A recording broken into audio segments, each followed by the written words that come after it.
அம்மாவின் ஆசைகளும் அன்பான உறவுகளும். நானும் எங்க அம்மாவும் ஊருக்கு போனோம். போகும்போது அழகான ஒரு பொம்மை எங்க அம்மா வாங்கி தந்தாங்க. அந்த பொம்மை எனக்கு ரொம்ப பிடிச்சது. நான் எங்க ஆயா வீட்டுக்கு சென்றேன்.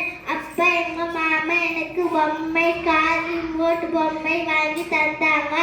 அத்தை நான் ரொம்ப பிடிச்சது மாமா, தேங்க்யூ என்று சொன்னேன். அப்ப எங்க தங்கை ஐயா, ஏன் தங்கை ஐயா என்று நான் சொன்னேன்.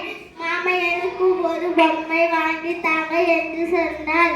சரி, உனக்கு என்ன பொம்மை வேணும் என்று கேட்டார் மாமா. எனக்கு கரடி பொம்மை வேணும் என்று சொன்னார்.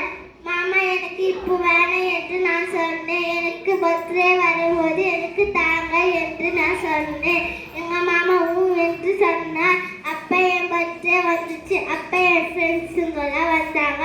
பூர்ணிமா, ரேஷ்மா, பவித்ரா. பூர்ணிமா மான் பொம்மை வாங்கி தந்தார். பவித்ரா முயல் பொம்மை வாங்கி தந்தார். ரேஷ்மா புலி பொம்மை வாங்கி தந்தார்.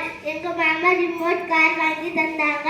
எங்க அத்தை எனக்கு வலியில் கம்புல் எல்லாம் வாங்கி தந்தாங்க.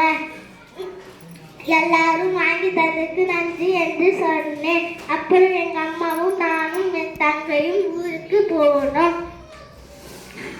அப்பா எங்க மாமா, சரி நான் விட்டு விடுறேன், கார்ல வாங்க என்று சொன்னாங்க. சரி மாமா எங்களை விட்டுடுங்க வீட்டில் என்று நாங்களும் சொன்னோம். நன்றி, வணக்கம்.